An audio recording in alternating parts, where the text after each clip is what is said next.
Hola, muy buenas tardes, saludándoles desde las instalaciones de Magnética en el 107.1 de FM y transmitiendo desde el punto más alto de San Luis Potosí, México. Bienvenidos a Coposit Radio, programa del Consejo Potosino de Ciencia y Tecnología. Yo soy Edgar Jiménez y esperando que tenga un día muy productivo y lleno de energía. Hoy tendremos un programazo porque ya ve que hemos tenido en algunas ocasiones el honor y la gran oportunidad de platicar con profesionales que, bueno, han tomado esta opción de irse a estudiar un posgrado al extranjero. Y la verdad que, bueno, ahorita para mí la sorpresa, platicando recién con Luis Barraza, que estará el día de hoy en el programa, que bueno, nada más déjenme le adelanto, interesantísimo el perfil, porque él es médico cirujano, pero se fue a Londres a hacer una maestría en políticas de salud. Fíjese, qué interesante todo este esquema, porque luego pensamos que es una sola línea, es una línea recta en el que te tienes que ir especializando. Y bueno, él de alguna manera ya nos estará platicando sobre toda la experiencia que ha tenido. Y bueno, le comento, el día de hoy tenemos precisamente el importantísimo evento del tercer foro de becarios. En un ratito más nos vemos en la Politécnica. Él estará ahí, Luis Barraza, el doctor Luis Barraza, estará ahí con nosotros en el foro.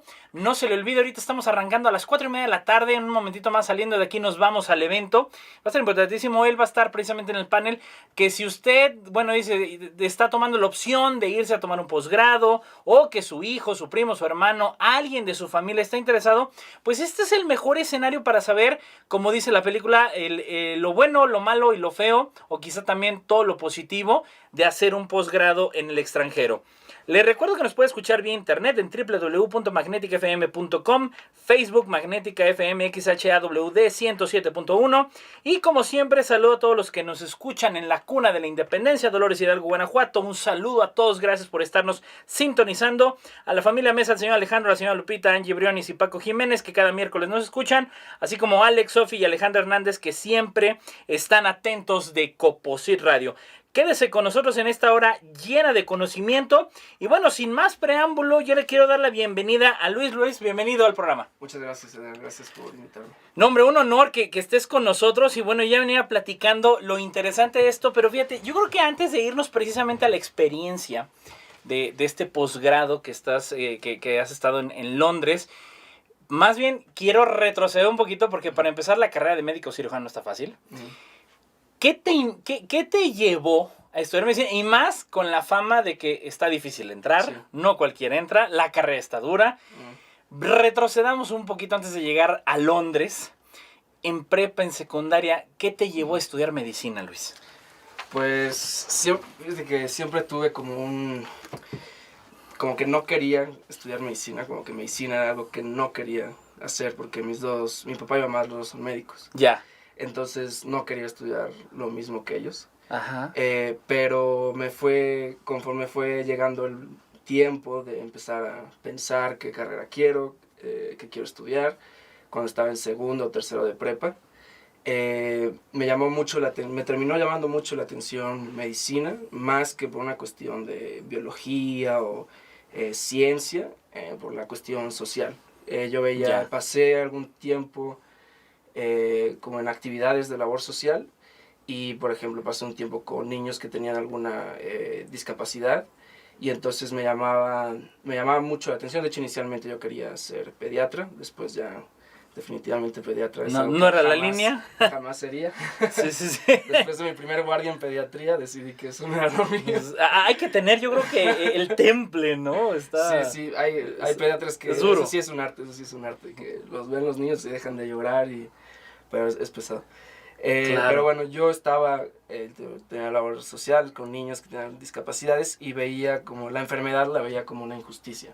Yeah. Entonces decía, nadie elige estar sano o estar enfermo y todos merecemos como pues una vida saludable y si somos niños, bueno, en el caso de los niños y niñas, pues una infancia feliz y saludable.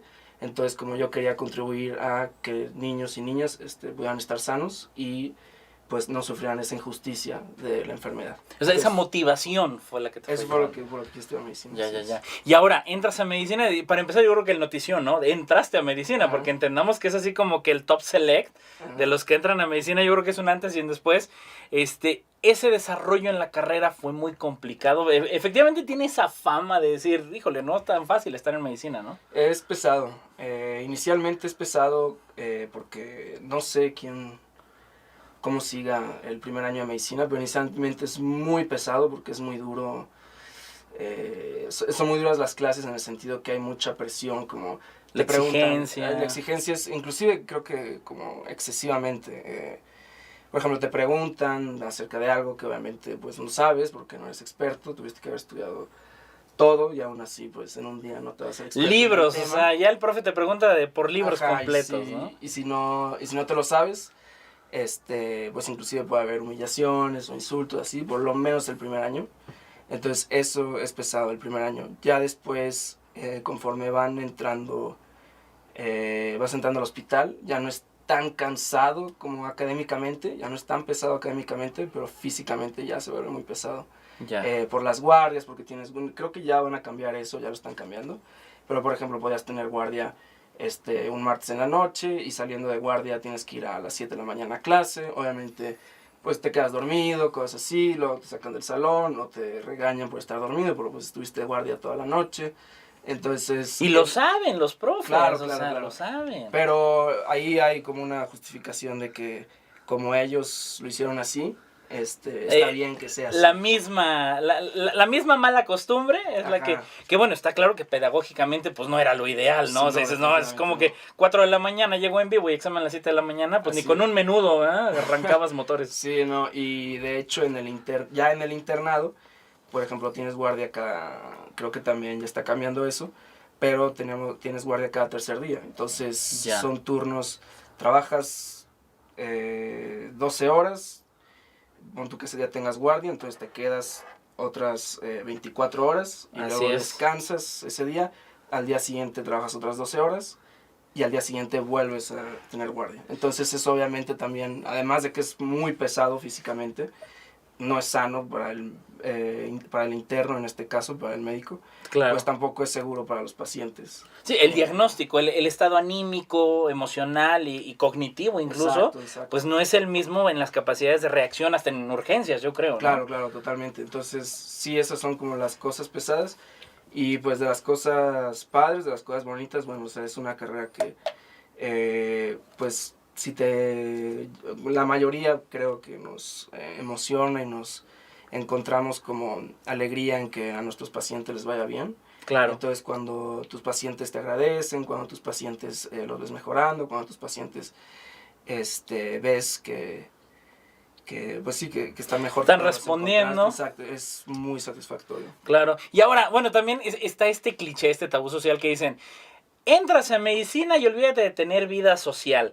De alguna manera tú encontrabas modo de, pues obviamente, pues esta dinámica, quizá no la misma en prepa, en secundaria, pero pues sí de salir con amigos o hasta salir con los compañeros de la misma carrera porque te tienes que adaptar. ¿Cómo era esta dinámica social que tenías con los compañeros de clase? Sí se puede. Eso sí, inicialmente es muy pesado como académicamente e inclusive pues mentalmente, pues por las presiones algunas veces, pero sí hay tiempo, porque te puedes dar, no sé, yo estudiaba casi que todos los días, unas 2-3 horas diario, pero pues el fin de semana, puedes salir el viernes, pon tú que ya no vayas a salir viernes y sábado, porque pues a lo mejor ya no puedes estudiar. Claro, sábado y el domingo, no la libras. estás cansado. Pero hay manera, hay manera. Siempre sí, hay tiempo, inclusive en el internado. Hasta de hacer eso, ¿no? ¿Qué es lo importante, no? Porque luego dicen que hay un grado de privación, que por eso luego el grado de deserción y todo. Pero bueno, estamos arrancando apenas el programa aquí en Composite Radio. Yo les recuerdo, visítenos en vía internet, véanos en vivo. Un saludo a todos los que nos están viendo. Y con esta selección musical del día de hoy, de verdad que me encantó las rolas predilectas de Luis, que bueno, es uno tanto de su bagaje musical. Vamos con más música y de las razones precisas que solo se conocen de esta banda y que más específicamente el introvertido Paul Banks, a quien jamás le ha gustado mostrar los intestinos de sus composiciones ni revelar a la prensa cuáles canciones se relacionan con su vida personal. Vámonos con Leif Erikson de Interpol. Volvemos. Estamos de vuelta en Coposit Radio. Gracias que nos escucha desde la oficina, desde la casa, desde el carro. Recuerde tener mucho cuidado ahorita que los tráficos en todos lados ya está de locos. De veras que el parque vehicular está incrementándose en todas las ciudades y bueno, pues también las vialidades no tienen esa misma capacidad de respuesta. Así que tenga mucho cuidado al transitar, que luego se paran en doble fila para recoger a los niños en la escuela, en todo. De verdad tenga mucho cuidado. Y bueno, pues estamos aquí en la charla con el doctor Luis Barraza, que bueno, interesante porque él de ser médico cirujano, bueno, pues hizo la maestría en Londres, y ahorita va a ver de qué, pero bueno, platicando Luis ya después de toda esta experiencia de la carrera, que imagino a nivel familiar, pues también encantados tus papás, ¿no? Finalmente, se continuó la herencia y el legado de los médicos, de los médicos cirujanos en la familia. Pero bueno, ya terminando carrera, pues obviamente la práctica en la carrera de medicina, en cualquier carrera, pero en la medicina yo creo que es más intenso.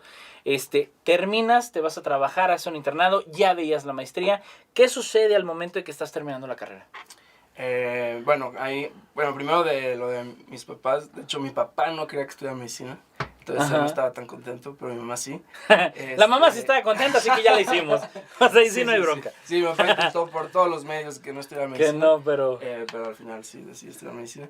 ¿Y qué pasaba al final? Pues nada, yo al final ya había tomado la decisión de no dedicarme a la clínica específicamente, entonces buscaba algo en salud pública. Okay. La razón es porque cuando entré al hospital me di cuenta que muchos de los pacientes más graves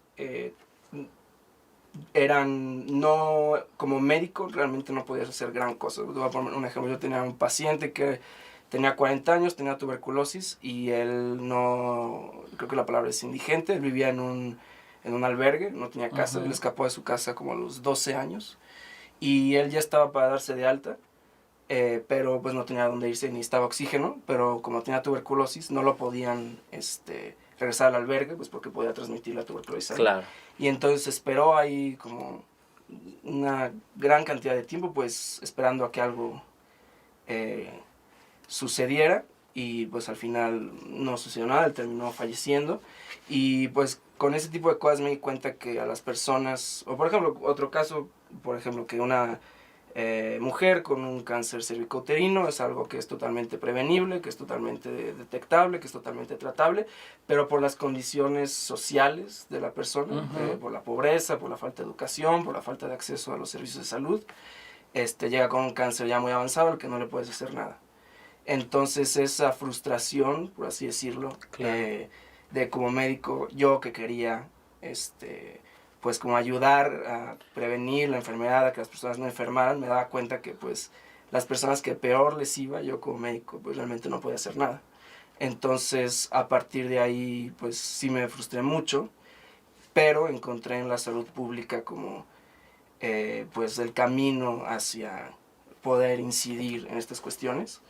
Y claro, pues ya terminando, yo ya sabía que quería hacer salud pública. Yo hice mi servicio social en el Instituto Nacional de Salud Pública y trabajé ahí después un año. Ya. Y desde entonces empecé a hacer los planes para la maestría. Para la maestría. Ahora, entrando ya en tema propiamente del posgrado, te pusiste a buscar en internet, ya conocías las becas de CONACYT. ¿Qué sucede? Ahora sí que entrando un poquito en la tramitología, que luego es un rollo. Yo he escuchado casos, Luis, en los que de repente dice la persona que va a estudiar al extranjero, dice, pues me tuve que poner a traducir todo el plan de estudios al idioma al que iba a ir, porque si no, no podía hacer los trámites para entrar a la universidad. ¿Cómo te va con esa parte de la tramitología para solicitar la beca? Fíjate que la tramitología no fue, creo que no fue gran problema, porque afortunadamente mi posgrado era en Coposit y en CONACYT, te piden las cosas o en español o en inglés. O en inglés. Entonces como mi programa era en inglés, pues realmente no tuve que traducir nada, o sea, y las cosas pues yo, que eran de mi autoría, como la carta de motivos y esas cosas, pues yo las hice en español. Entonces la verdad es que de los trámites no le sufrí gran cosa. Lo que sí le sufrí, y es bastante creo que pesado, eso sí, es que hay un gran lapso de tiempo entre que tú solicitas, de entrada, entre que te aceptan a la maestría. Entonces el primer estrés, que si estás esperando si te aceptaron o no, claro, el programa. Claro. Y luego, ya que te aceptaron o no, ahora dices, bueno, ahora cómo lo voy a financiar. Entonces todavía es un tiempo después que se abre la convocatoria de CONACYT Coposit.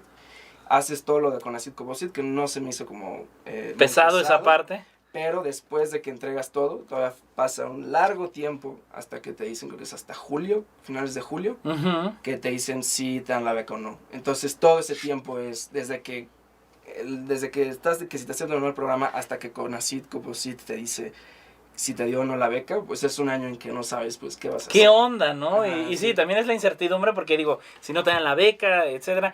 Ahora, Sí. yo sé que obviamente en el trámite se requiere primero el tener la aceptación de la universidad.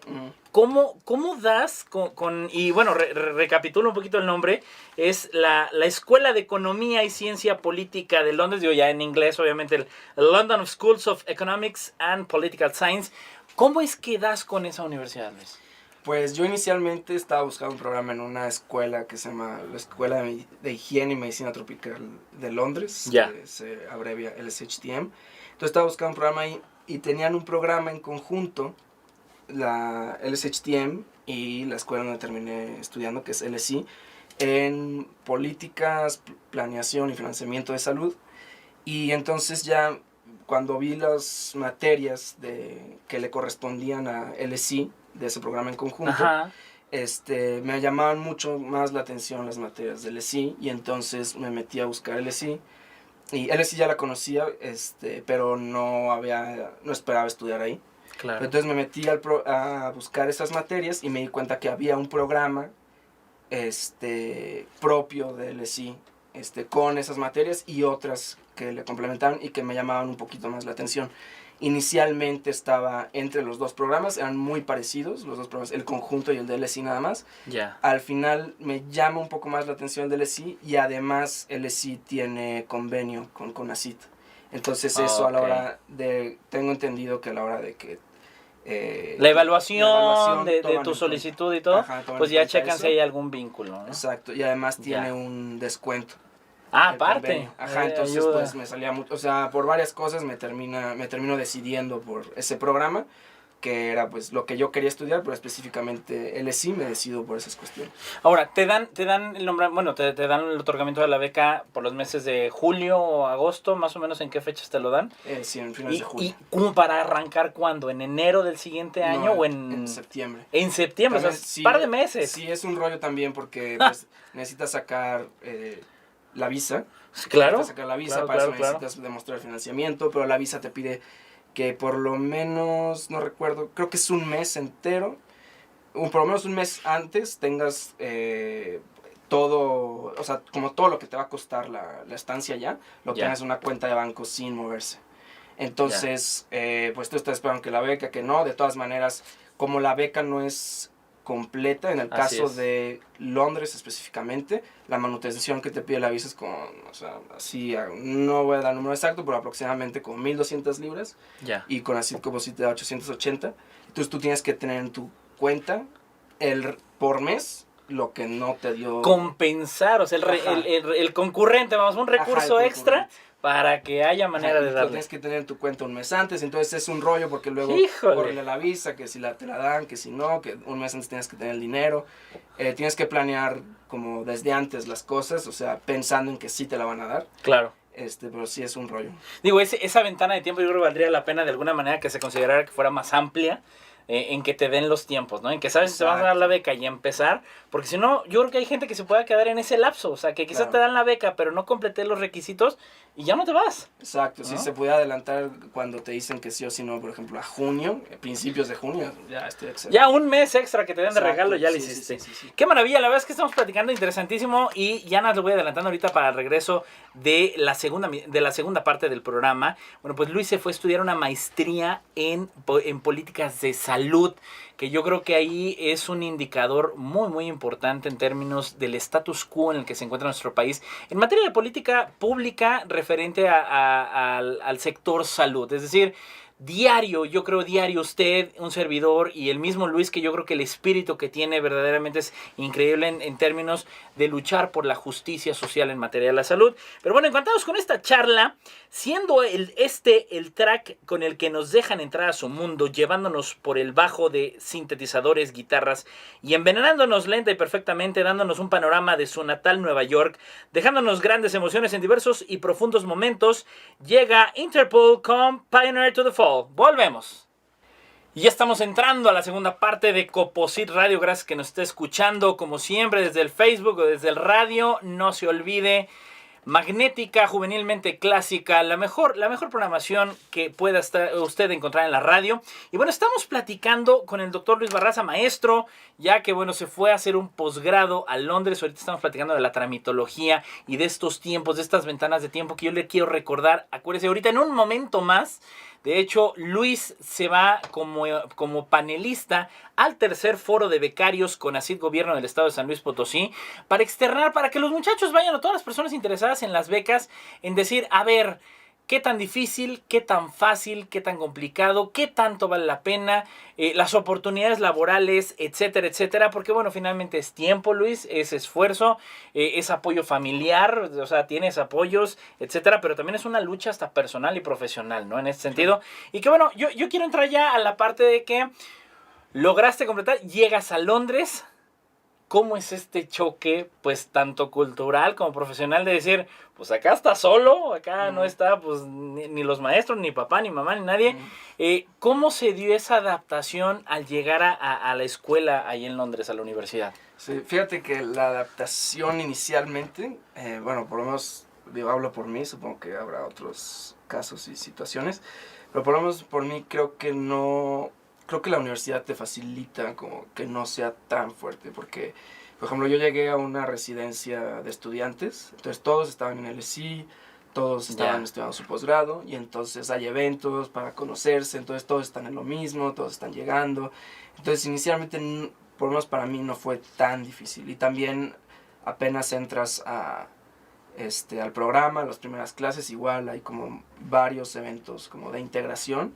Entonces creo que eso facilita muchas cosas, que no sea tan fuerte como el choque cultural, ¿no? O el paso a la soledad, que eso ya después adelante sí se puede sentir, sobre todo cuando empieza la carga académica, empieza el estrés y todos están en lo mismo, entonces no es como que tienes tanto tiempo te gustaría tener tiempo para platicar con alguien, pero pues esa persona también tiene cosas que hacer. Entonces, sí, o estudian o se ponen a socializar. Ahí puede llegar a ser complicado, pero inicialmente sí fue un poco más sencillo por esas cuestiones. Ahora, en términos de la población, que bueno, también nos hemos encontrado casos en los que generalmente, bueno, imagino, no son puros británicos y tú como mexicano, debe de haber de otras nacionalidades. ¿Qué tan mezclado estaba o qué tan internacionalizado estaba ahí el posgrado? Sí, pues LSI particularmente es diverso, es muy diverso, pero hay otras universidades que son más diversas. Por ejemplo, LSI sí tiene personas de todo el mundo, de China, de otros lugares de Asia,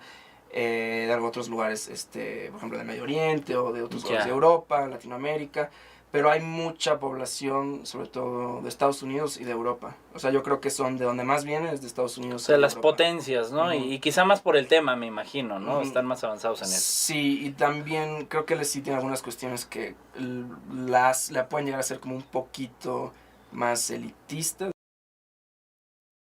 Se puede usar como el término, por ejemplo, para aplicar te cobran. Y hay muchas otras universidades que para aplicar al posgrado no te cobran. Entonces, por ejemplo, comparando con la escuela de higiene, que la tengo presente porque te platicaba que era como que al principio estuve buscando, ahí es mucho más diverso. O sea, hay mucha más gente, por ejemplo, de África, de Asia, por ejemplo, de Singapur o otros lugares. Tiene más accesibilidad, finalmente. A otros países están a lo mejor un poco menos desarrollados. Ahora, no sé, para ti, ¿cuál pudo haber sido la etapa o qué tanto duró la etapa, pues, de adaptación? Que a pesar de que hagan, pues, actividades de integración, de que vas conociendo gente, que digas, ay, ahora sí ya me cayó el 20, que ya estoy acá y todo, si fue desde el inicio o ya al mes fue cuando dijiste, ahora sí, Luis, pues no hay de otra y no hay vuelta atrás.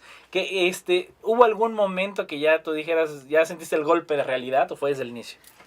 Pues yo, sobre todo el primer semestre, por así decirlo, yo estuve súper contento. O sea, yo iba a las clases, era de verdad, las clases eran justo lo que yo quería aprender. Sí era lo que estabas Exacto, buscando, era era algo lo que importante. yo tenía expectativas muy altas de este posgrado, o sea, yo sabía que este posgrado prácticamente iba a marcar mi trayectoria Profesional, claro, claro. y las clases buenísimas, justo lo que esperaba aprender, superó mis expectativas. Yo el primer semestre estuve encantado. Ya el segundo semestre le puse más materias el segundo semestre, pero además las materias del segundo semestre tenían más trabajos. Entonces, por ejemplo, yo el primer semestre hice creo que 2 trabajos como evaluados, y el segundo semestre eran como 7. Ya. Entonces la carga sí fue mucha. El segundo Ahí semestre, sí sentiste fue cuando fue el golpe, Luis. Sí, ya sentí el golpe. Y además, por ejemplo, en trabajos en equipo, pues todo el mundo está estresado, o sea, puede llegar a haber fricciones entre los miembros del equipo. Claro. Pues además son de distintas partes del mundo, entonces puede llegar a haber algunas fricciones cuando las personas están estresadas. Entonces yo creo que fue por ahí de abril, pero ya fue terminando el segundo semestre, que sí la vi difícil. Complicada, que ya dijiste, ¡ay! Sí, ahí sí. Extraño los tacos y extraño ahí echarme un pozole, ¿no? Sí, ya se sintió difícil. Ahora, y mira, aprovecho ahorita a colación del tema, ¿no? Porque luego también no es tan fácil, digo, una cosa es la cuestión social, pero también, y digo, como médico que eres, pues hasta la adaptación fisiológica, luego los alimentos, pues no es tan sencillo quizá adaptarse, como dicen, los estómagos ya están conforme a cada nacionalidad, y vaya que el mexicano, pues bueno, es muy específico en sí. En la parte de la comida, digo, y que también se sabe, Reino Unido, Londres, es caro, o sea, es una de las ciudades más caras que hay. ¿Cómo te administrabas ahí? ¿Cómo te manejabas? Porque luego se sabe que, bueno, pues también no estás en la bonanza económica, ¿no? Cuando estás becario. Sí, afortunadamente la residencia en la que estuve estaba como a 35 minutos caminando de la escuela. Ya. Entonces yo caminaba todos los días, porque el transporte público también es súper caro. Es muy caro. Entonces yo caminaba todos los días, ida y vuelta, y cocinaba también. No cocino mucho, pero pues cocino como lo básico para sobrevivir, ¿no? Pero sí sales, ¿no? Arroz, huevo, carne, o sea, todas las combinaciones de eso que te acabo de decir. Y pues ya a lo mejor una vez a la semana o una vez cada 2 semanas, pues a un restaurante, pero pues como barato, o sea, no sé. Ya calculada, ¿no? Sí.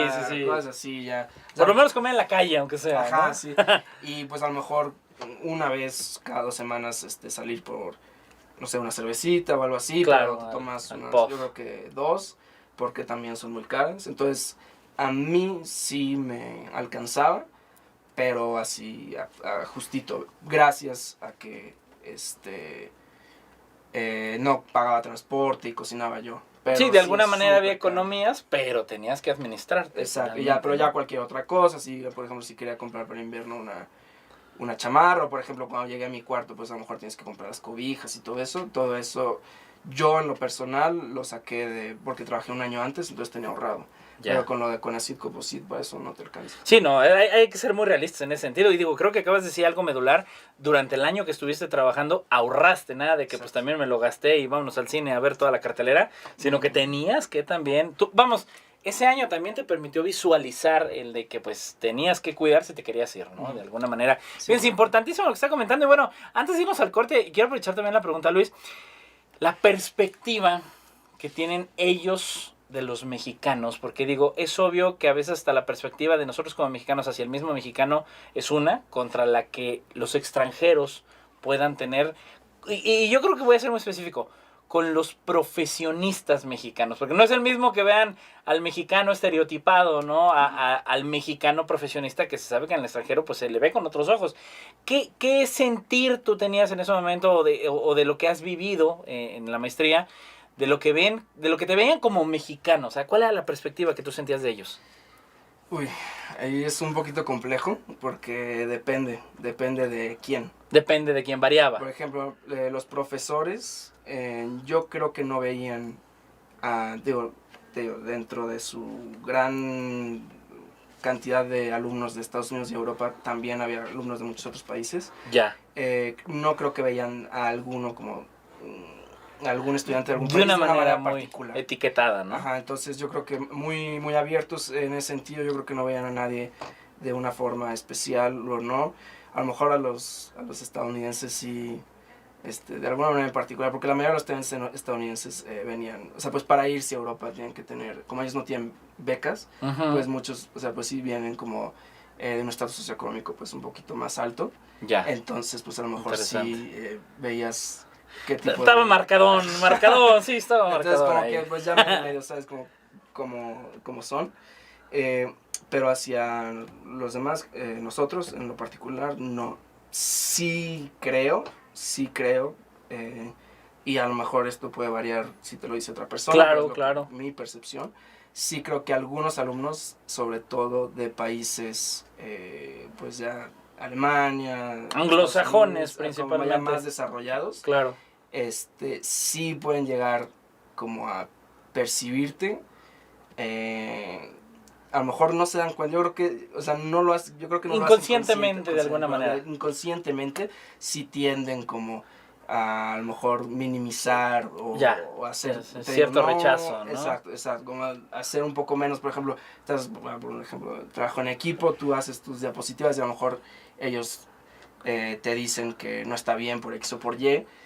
Pero sí sientes como un trato como un poco, no sé, condescendiente. Te doy mano porque soy imperialista, ¿no? Entonces, sí, un poquito. Un poquito así. Pero qué interesante. Y bueno, estamos platicando con Luis Barraza.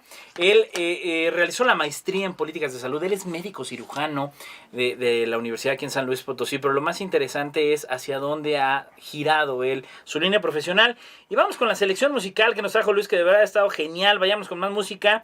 Y le comento que Mike empezó a escribir sus propias canciones con el nombre de esta banda, con especial fascinación por los sueños, la vida y la muerte, la esperanza y la desesperación, e influencias muy diversas que van desde los Beatles. Una música que resulta al mismo tiempo inquietante y también atractiva y llena de confianza. El video también resulta en cierto modo angustioso. Dirigido por Chris Ranson, un curtido cineasta, llega Shine Light de The Banners. No se vaya. Y estamos de vuelta en Composite Radio, ya llegando a la recta final, que obviamente como siempre tendremos la clásica sección del chismógrafo, que es muy sencillo, Luis, no te apures, ya lo haremos hasta el final, porque es de gustos muy, muy generales. Pero bueno, ya venimos platicando de la maestría y que bueno, comentabas en políticas de salud. Creo que es un buen momento para visorar, y tú como profesionista, el decir cuál es la posición en la que está nuestro país. Digo, porque finalmente parte de tu motivación, nos platicabas al inicio del programa, que iba orientado pues también a esta cuestión de injusticias, que dices, algo que se podía prevenir, a alguien que se podía salvar, quizá el status quo de la política pública en materia de salud pues no lo permite, y finalmente ya es una cuestión de injusticia, hablando en el siglo XXI, con tantos avances tecnológicos, científicos, y no se da. ¿Qué crees tú o cuál es la posición en la que estamos? Porque digo, no sé, inclusive vale la pena retomar si existe en México posgrados orientados a las políticas de salud. Porque digo, sí hay en política pública, pero algo tan específico para política de salud, no sé cómo esté en ese sentido el país. ¿Cómo lo has visto? Y también, ¿cuál es ese entorno? Vamos, ¿dónde estamos parados? ¿Y qué debe de pasar en este país en materia de política de salud?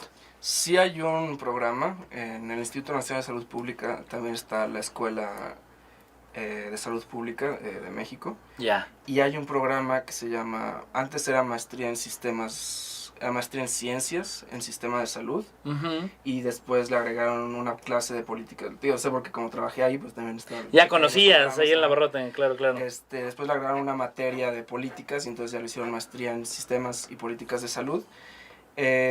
Creo, a mí en lo personal no me llamó tanto la atención ese programa porque iba muy enfocado, bueno, yo percibía por lo que me comentaban las personas que estaban ahí, que iba muy enfocado a investigación y muy enfocado también a los sistemas de salud, y la política de salud va más allá del sistema de salud. O sea, por ejemplo, una política fiscal para desincentivar el consumo de refrescos, ¿no? Por ejemplo, o clases, por ejemplo, yo llevé una clase de determinantes sociales de la salud, y que de hecho ahorita que vine acá también di un curso en la Facultad de Medicina, porque es uno de los temas que más me interesan. Los determinantes sociales de la salud es como las condiciones en las que las personas nacen, crecen, viven y trabajan, cómo eso afecta la salud, más allá, no solo el sistema de salud, sino ya políticas, no sé, como educativas, el acceso a la educación, cómo impacta la salud, la calidad del trabajo que tienes, la remuneración del trabajo que tienes, cómo afecta eso tu salud. Ya. Entonces, yo llevé clases de eso y eso es algo que no estaba en el programa. No estaba considerado acá, o sea, y digo, algo que quisiera retomar es lo que comentas, bueno, analizar los sistemas de salud, pues no es necesariamente garantizar que el sistema tal como está, pues es obvio que no es el ideal, ¿no? Más bien tienes que partir de la pauta general de como sociedad, más que de un sistema administrativo público, ¿no? Exacto, sí. Híjole, qué interesante esta parte. Ahora, también en aspectos de propiamente de la maestría, desde el inicio ya te estipulan que debes desarrollar, pues obviamente algún trabajo de investigación, la cuestión de tesis. ¿Hacia dónde estás orientando? ¿Hacia dónde orientaste? Pues toda la parte del estudio, de lo que será pues tu culminación de la maestría, ¿no? ¿Qué tema vas a llevar?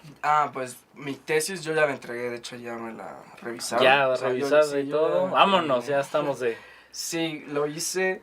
Haz de cuenta que el sistema de salud en el Reino Unido tiene un sistema de salud que es universal, es decir, que todas las personas por el simple es universal y es único.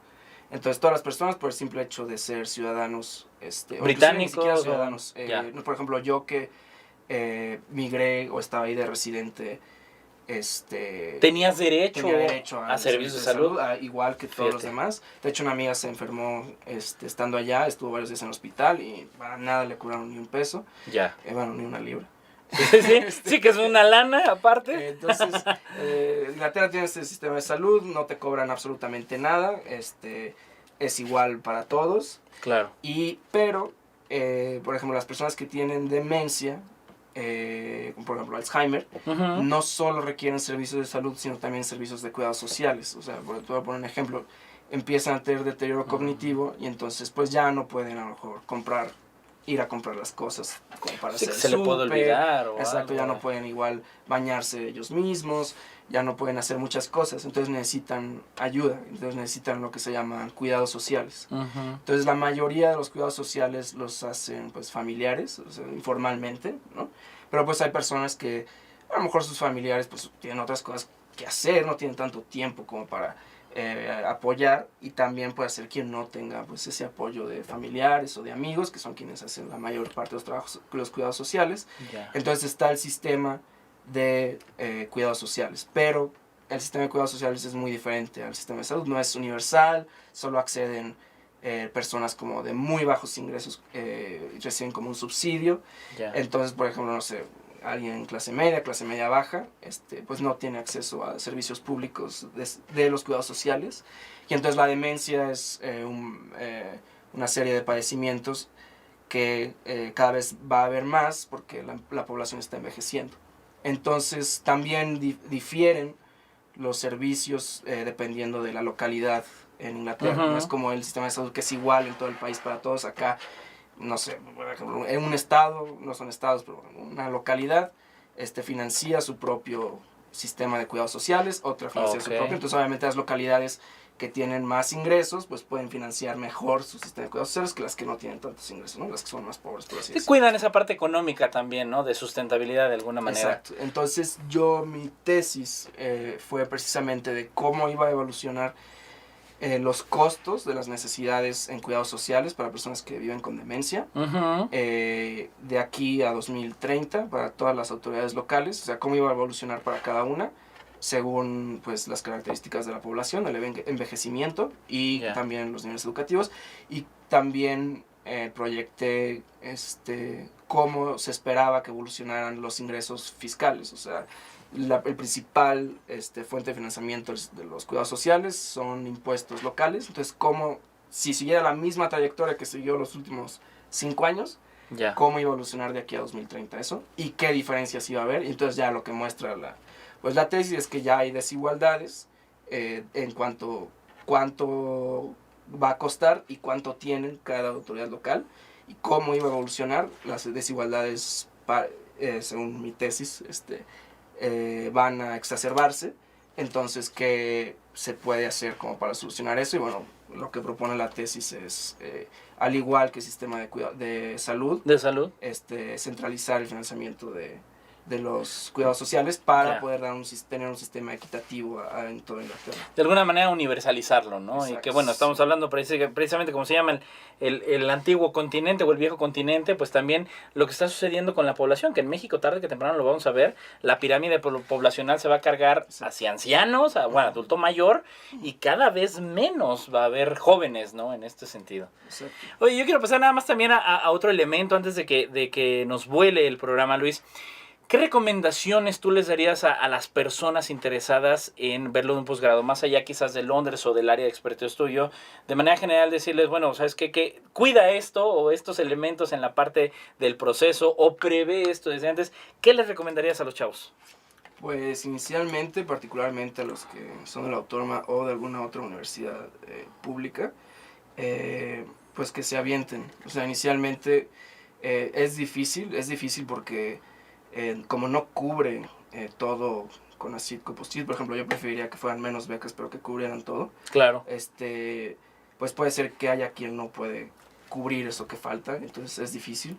Pero bueno, que a lo mejor trabajen un año antes, pero que se avienten. O sea, la verdad es que los conocimientos que tenemos los egresados de universidades públicas, o sea, la verdad es que no les piden nada a las personas que están allá. De otros países. Exacto, o sea, creo que puede ser que uno piense como que, ay, estoy contra la élite intelectual. Claro, japoneses y alemanes, y no es cierto. O sea, la verdad es que no les pedimos nada.